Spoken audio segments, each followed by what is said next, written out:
Dear students, I am going to handle the subject called Management Information System. What is Management Information System? It is a system that helps management in making, carrying out and controlling decisions. Decision making is the vital thing which is expected from every managers. Apart from other managerial functions like planning, organizing, staffing, directing, coordinating and controlling the activities of the others in order to achieve the objective of the organization. The objective of the organization can be classified into two, namely primary objective and secondary objective. The primary objective of the organization may be profit maximization, cost minimization and retaining market share. The secondary objectives may be serving the society and serving labor force of the organization. So for this thing, decision making is vital. And what is decision making? Decision making is the process of selecting a particular alternative from among the available alternatives. So for each and every decision problems, there will be so many alternatives.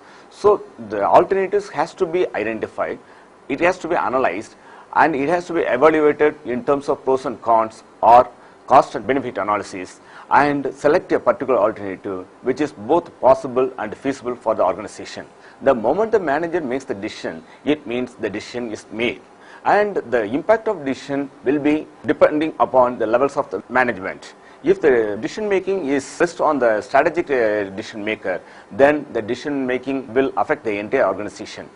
The strategic decisions like what product is produced, what market is to be concentrated, and what method should be adopted, and what technology is to be adopted, it all has the pervasive impact on the organization. Therefore, the decision making will have its overall impact on the organization, and if the decision is right, the organization is bound to get benefit, and if the decision is wrong, the organization may collapse and it may not be possible for the organization to recover at all.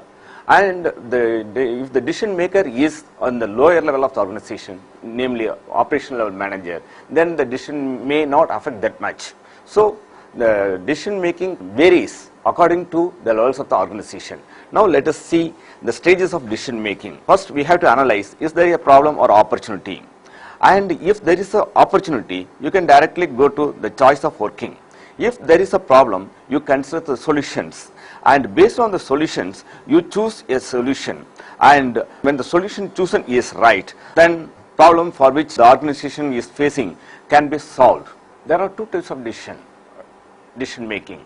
One is scientific decision making, another one is based on judgment or intuitive skill of the decision maker. Yeah, the scientific decision making is the one which is based on the past information and correlated to the present and project to the future. If the decision is based on scientific decision making, it will lead to accurate decision making. And if the decision is based on what is the judgment decision making, then it may or may not yield the desired result. But it depends. Some of the decision may be highly amenable to the scientific decision making, and some of the decision the manager has to rely upon his judgment skill. And for example, the structured decision making is highly amenable to scientific decision making, and the unstructured decision making like the decision variables which cannot be easily identified like external environment data, for which the manager has to rely upon his judgment skill. And regarding the decision characteristics, here you can see there are three levels of management. One is strategic, second one is tactical management, third one is operational management. And the type of decision for the strategic management is unstructured. It is highly unstructured in the sense the decision variable cannot be predicted. And for operational management, it is highly structured. Each and every decision can be accurately predicted, and the decision maker can rely upon the structured decision making. And for tactical managerial level, the type of decision varies between structured and unstructured. And the tactical, it means the functional areas of management like marketing, production, finance, human resource management and other systems.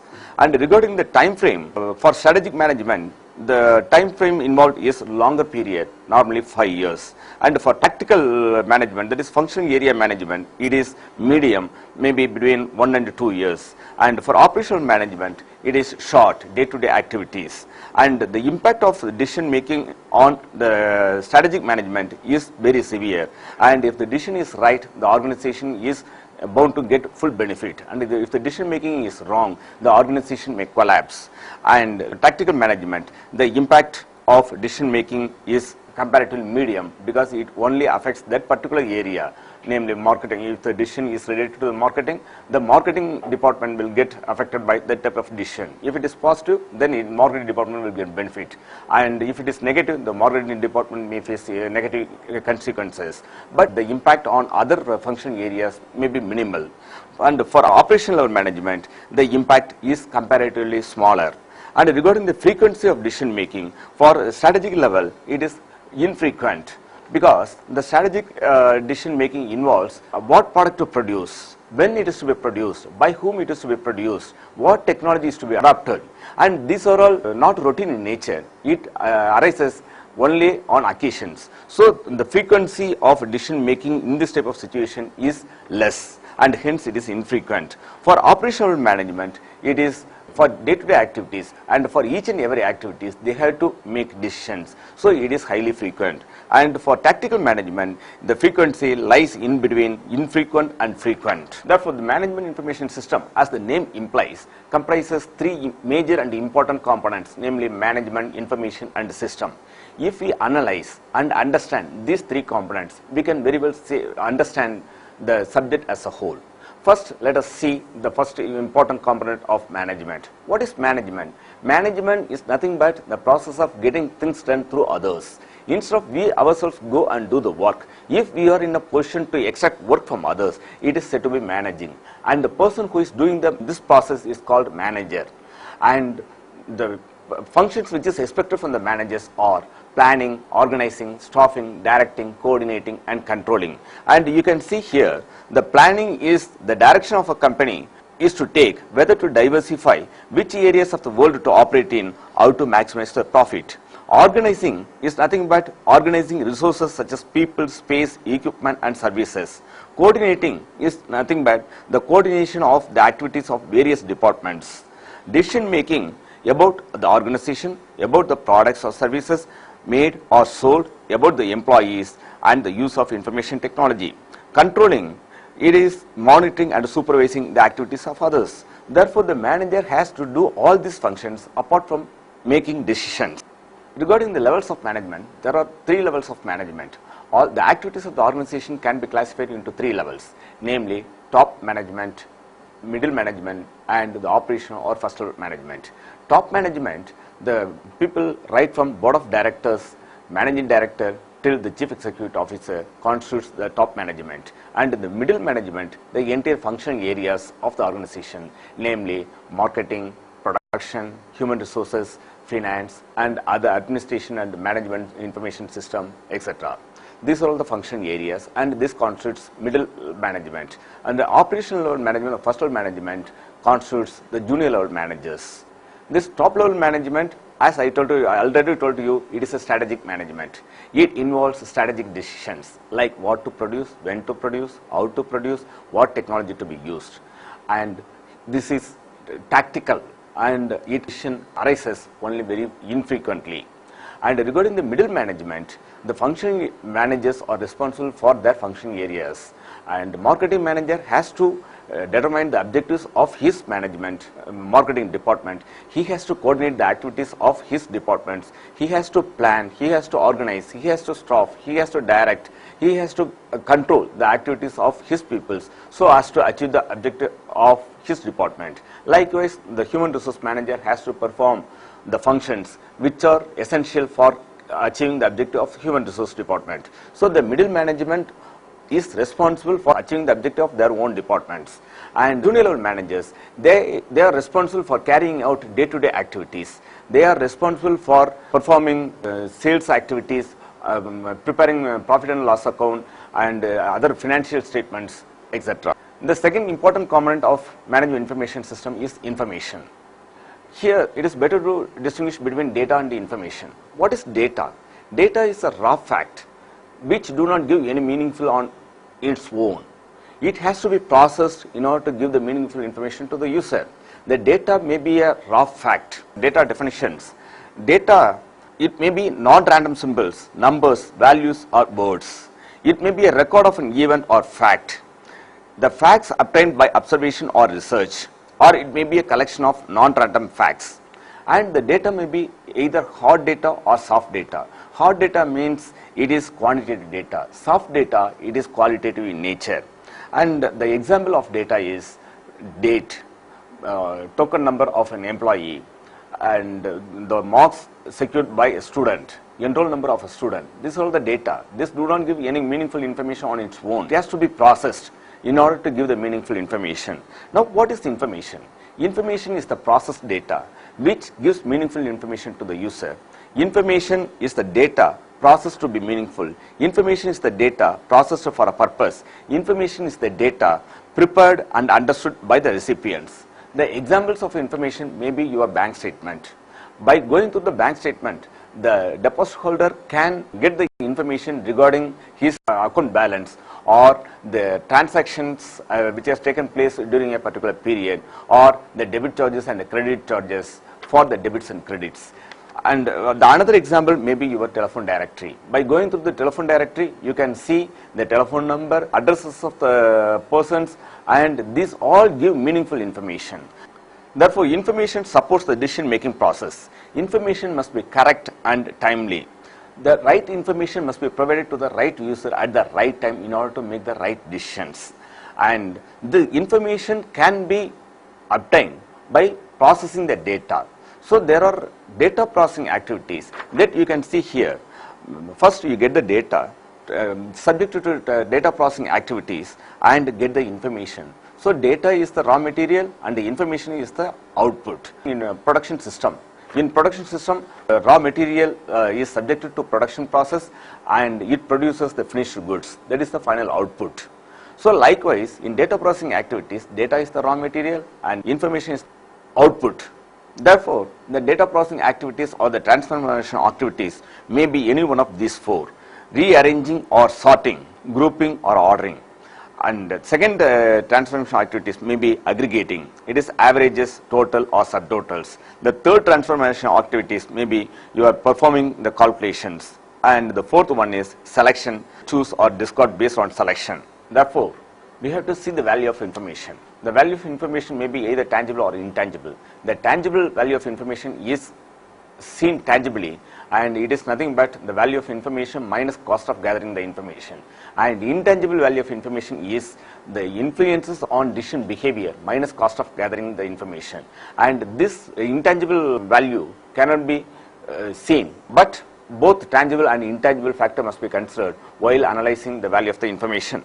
And regarding the source of information, there are two types of sources. One is internal source and another one is the external source. Regarding the internal sources, the company's annual report, the company's financial statements like profit and loss account and balance sheet, the company's sales report, the company's manual, these all provides data. This data can be used for decision making purposes. Regarding external information, the happenings in the external environment like technological environment, political environment, economical environment, and other external environment, you can collect the data.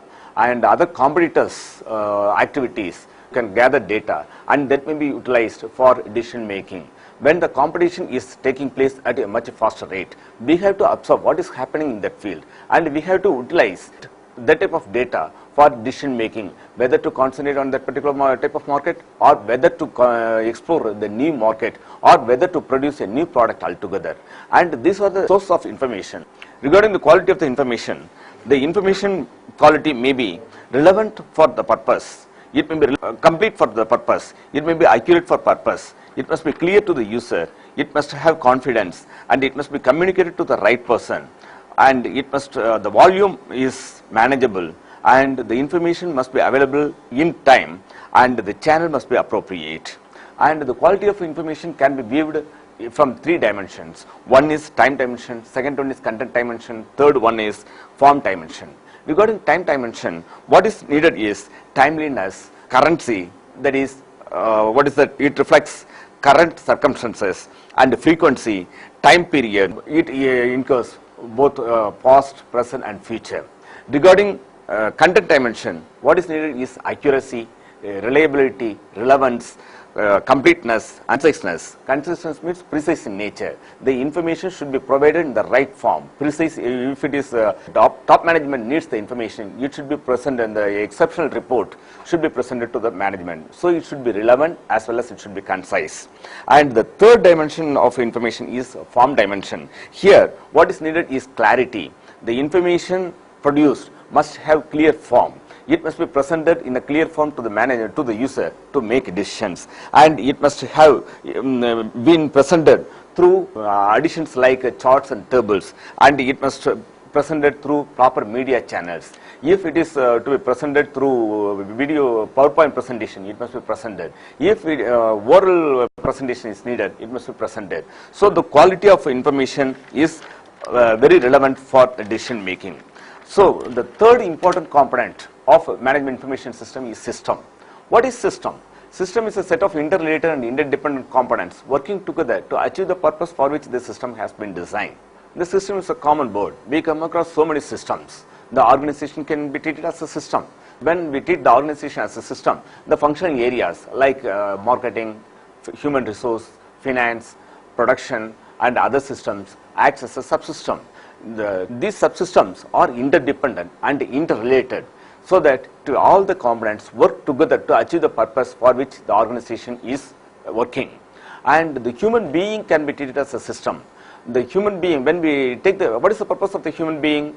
To lead a healthy and peaceful life. We have the brain system, we have the digestive system, we have the blood system, we have the nervous system, we have the muscle system. All these systems work together in a coordinated way to achieve the main purpose. If any one of the system is defective and if it is malfunctioning, the other system will also get affected. So the interdependence and interrelatedness plays a major role in a system. And the system, the railway can be treated as a system, transportation is a system, and the best example I can quote is a computer as a system. We have input, processing and output, and above that there is a feedback and control. If the input may be treated as a component, output may be treated as a component, and processing, data processing activities may be treated as a component. If any one of the component is defective, the output will not be at the desired level. If the input is wrong, the output will be also wrong. If the processing activities is wrong, then the output may not be as expected. So if any one of the component is not working properly, then it will have its impact on other components. That is the nature of the system. And another example I can go to here is transportation system. And so whatever we come across, we can say this is a system. So what are the characteristics of system? The system, the important characteristics are its interrelatedness, its interdependence, the central objective. The central objective means all the components work together to achieve the central objective of the organization. For example, for human being, the central objective is to lead a healthy life. And if the brain system is wrong, all the system will have its impact on it. So the objectives cannot be achieved. So the central objective, interrelatedness and interdependence all plays a major role in a system. Important system concepts. A system exhibits a number of characteristics. It has its input and output. The components and interrelated components are there in a system. It has interfaces. It has constraints. That is, it's like project management, performing well under constraints, and it has purpose. Therefore, a system exists within an environment, and a boundary separates a system from its environment. And the other system concepts are decompositions. That is the process of breaking down a system into smaller components, which allows the system analyst to break a system into small manageable subsystems, focus on one area at a time, and concentrate on component pertinent to one group of users, build different components at different users. The second concept of a system is modularity. That is process of dividing a system into different modules of a relatively uniform size, and these modules simplify system design. And the third concept is coupling. Subsystems that are dependent upon each other are coupled. Therefore, we have defined the three important components of management information system. Now you can see the management information system. Here we have the external data. This data can be gathered from the external environment like political, legal, technological and competitors.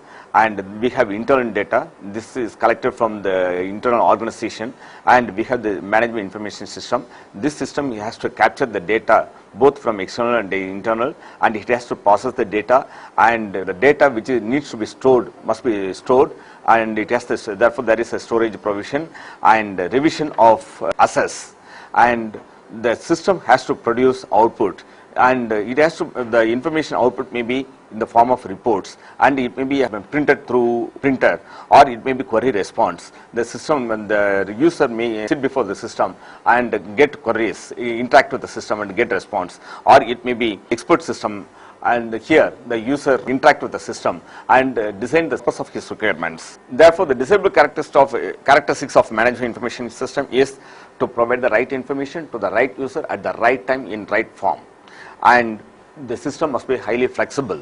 It must be capable of producing the different types of reports. If ad hoc report is needed, the report must be produced at once. If the routine report is to be provided, it must be provided at regular intervals. If the exceptional report is to be provided, and it has to sense the exceptional nature, and it has to automatically produce the exceptional report and submit it to the top management to take vital decision making. And the third characteristics of management information system is it must be capable of supporting a range of skills and knowledges. They should not require extensive period of concentration, and it should manage from information overload. And the output of management information system which can be expected from the system is scheduled reports. Scheduled reports is nothing but the reports which is to be provided at regular intervals or on schedule.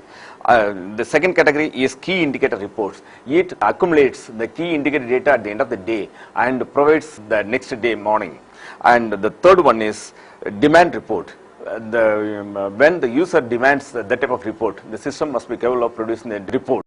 That is, it is like ad hoc report. And the fourth one is exceptional report. It is to be provided to the top management when the system experiences some sort of problems. So it is exceptional in nature. And the factors affecting success or failure of management information system, there is the system may be successful one or failure one, depending upon the level of management involvement. If there is lack of management, the system may be failed one. If top management is highly involved in developing the system, it may be successful. And inadequate analysis, the nature of analysis and the emphasis on computer system. The information system highly depending upon the computers, and if the computer hardware and the software is readily available in the organization, the management information system may be a successful one. Otherwise, it may not yield the desired result. And the fourth one is concentration on low-level data processing activities. Further, the lack of knowledge and the compatibility of communication skill may also have its impact on the management information system. Let us define the information system. What is information system? It is a set of related components working together in some environment to perform functions that achieve some objectives. So there are different components like input, process and output, and there are different environments, namely internal and external environments. The internal environments are organizational policies and standard operating procedures. The external environment, customers, competitors and government regulations. And the different types of systems, you can see here, there are different types of systems. One is executive support system. Second one is management information system and decision support system. The third category is knowledge work system or office automation system. And the fifth one is transaction processing system. The example of executive information system is 5-year sales trend forecasting, or 5-year operating plan, or 5-year budget forecasting, or profit planning, or personal planning. And regarding the management information system, since it involves some sort of semi-structured and structured information, and it concentrates, it converts raw data from transaction processing system into meaningful forms. This system, the example for this system may be your sales management or inventory control or annual budgeting or capital investment analysis or relocation analysis. And regarding the decision support system, it is more or less like management information system, but here the nature of information is somewhat semi-structured rather than your management information system. Here the system has to sit before the system and he has to interact with the system to get some sort of information. And the example for decision support system are sales region analysis, production scheduling, cost analysis and contract cost analysis. And regarding the knowledge based system or knowledge level system, the examples are engineering workstations, graphics workstations, or managerial workstations. Regarding the office automation system, if the company wants to send annual general meeting notice to its shareholders, and sending individual communication to all the users may be a time consuming process in the old system. But when it is automated through computer, there will be two files, one file containing address and another file containing text, and these two files can be merged, and any number of reports can be generated, and it can be easily sent to shareholders. So this office automation system facilitates automation of office work. And the third and the last one is transaction processing system. The example of transaction processing system is for sales and marketing processing and order tracking. For manufacturing, it may be machine control or plant scheduling or material movement control. And for finance, it may be securities trading or cash management. And for human resource management, compensation or training and development or employee morale. What is system development? System development is the process of analyzing the existing system with the intent of improving it further, either by modifying the existing system or altogether replacing the system. And therefore it consists of two parts. One is system analysis, another one is system design. System analysis is nothing but diagnosing the existing system, and the system design, based on the diagnosis, you are going to develop a new system. This new system, modified version of the old system or complete new system in place of the old system. Therefore, the system analyst has to see the system development, and there are certain activities, and these activities can be clubbed together, and it can be told as system development life cycle activities. And the activities which are involved in system development life cycle are system identification, selection and planning, system analysis, system design, system implementation, and system maintenance. Now let us take the first phase, system identification, selection and planning. First phase, system identification. The system analyst, the person who is in charge of developing a system, receives the request from the users. The user may be the user department or the individual users or the top management, or it may be developed on the system analyst's own initiative. So someone must initiate the request. Based on the request, the system analyst will conduct the feasibility study, and there are three types of feasibility study. One is economic feasibility, second one is technical feasibility, third one is operation feasibility. Regarding the economic feasibility, the system analyst has to conduct a cost benefit analysis. What are the tangible costs involved in developing the system, like manpower, material power and machine power, and these costs has to be identified and has to be calculated. And intangible costs are those costs which arises because of failure of that particular system. For example, transaction is taking place in a bank. Nowadays, banking is online transaction, and when the electricity fails or when the power goes off, system backup is not working properly, all the transaction will come to a standstill, and the customer will not be waiting there, because there may be other banks, and he can go there and he will transact his business in that type of bank. And once the customer shifts his loyalty from this bank to another, it will be very difficult for the bank to get them back again. Therefore, customer loyalty is very important, and losing the customer is intangible. So you are losing the customer. And likewise, benefit, tangible benefit and intangible benefit. And for cost also, there may be tangible cost and intangible cost.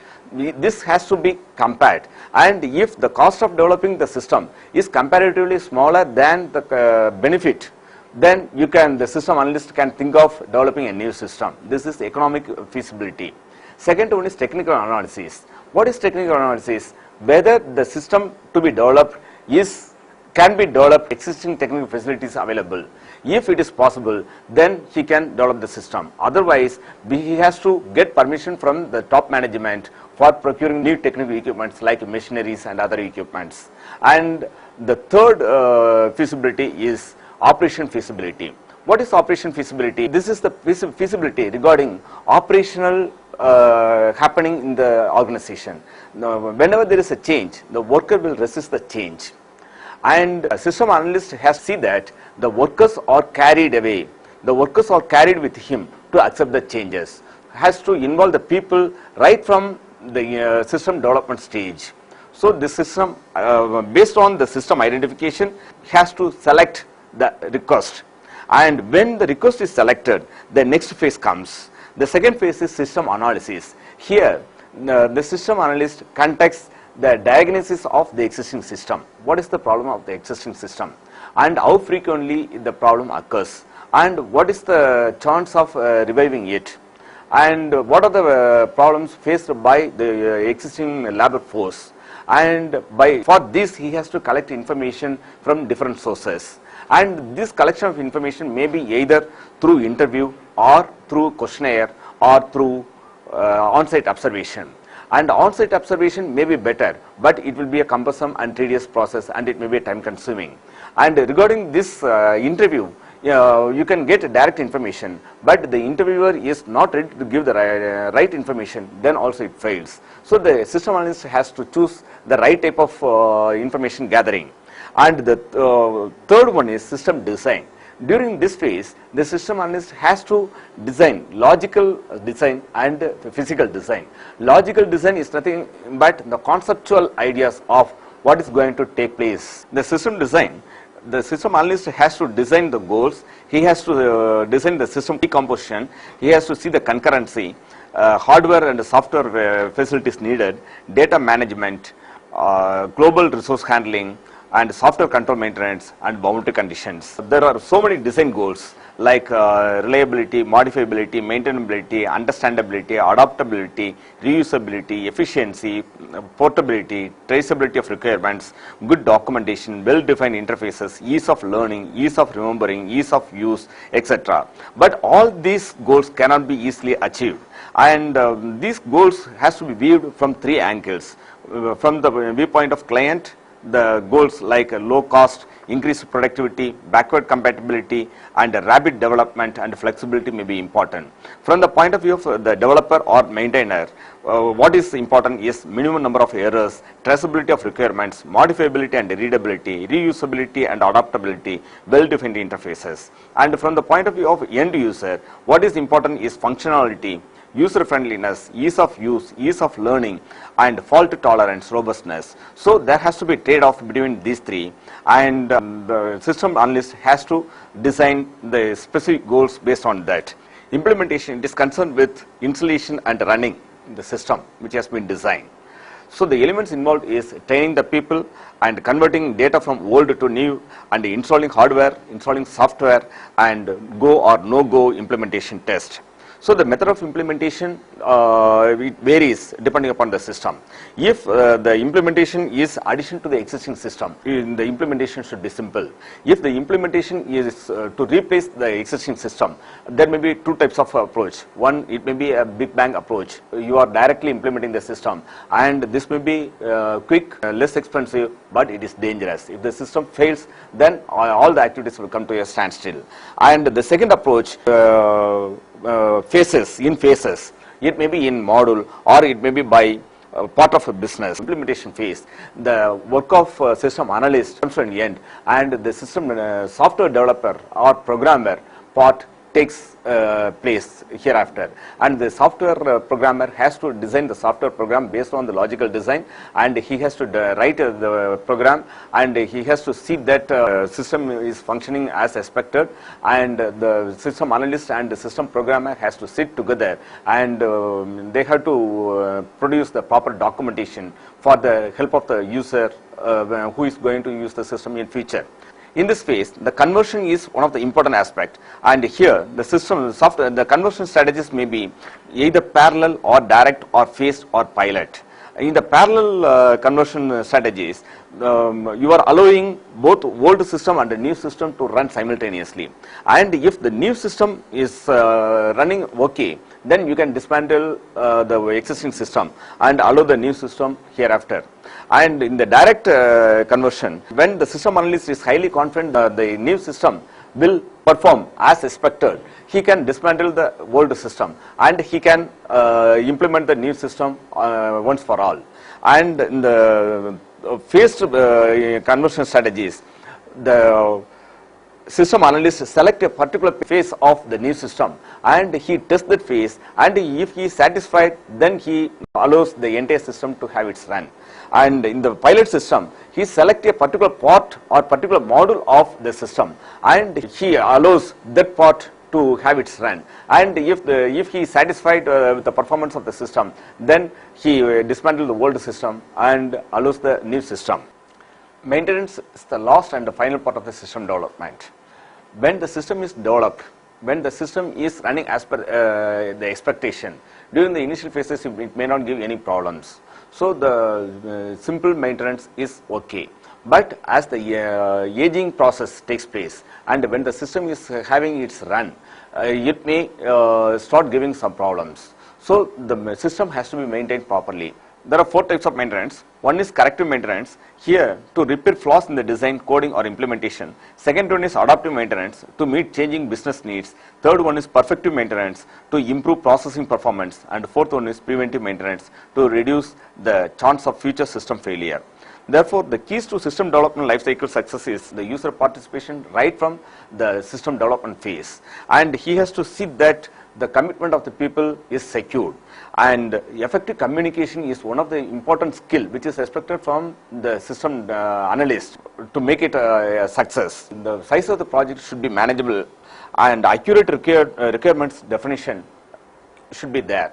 If these things are there, then the system development life cycle will be a success one, otherwise it will be a failure one. Therefore, so far we have seen what is management information system and how it helps the managers. So, if we recollect, management information system is a system that helps the management to make decisions, and it has to provide the right information to the right person at the right time in right format. And as there are different levels of management, it is the duty of the management information system to provide the right information, for which the system analyst has to maintain the system in a periodical manner. And the entire organization success depends upon the information provided by the manager, as the decision making is the vital thing which is expected from the manager. Therefore, the management information system plays a vital role in the organization, and hence it is treated as a separate functioning areas. Previously, we used to have 4 factors of production like man, machine, material and money. Now we are treating information as an additional factors of production. So the right information should be provided to the right user at the right time, and that will be facilitated by having proper and adequate management information system.